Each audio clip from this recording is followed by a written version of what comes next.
ఒక ఎమ్మెల్సీ సీటేమో బీజేపీకి, ఒక ఎమ్మెల్సీ సీటేమో జనసేనకి ఇస్తారన్నటువంటి చర్చ నడుస్తుంది. మొత్తం 5 ఉన్నాయి ఆంధ్రాలో.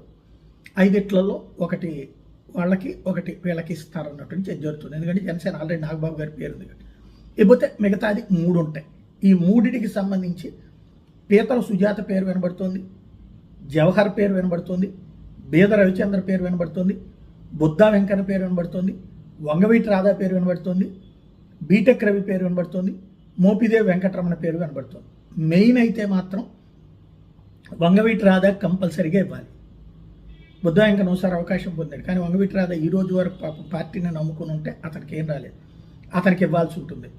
అదే సందర్భంలో ఏదైతే బీటెక్ రవికి ఇవ్వడం ముఖ్యం. ఎందుకంటే పులివెందులకు సంబంధించి జగన్ని అక్కడ రోజు ఢీ కొట్టేటటువంటి వ్యక్తి బీటెక్ రవి. అక్కడ ఒక హోదా కావాల్సినటువంటి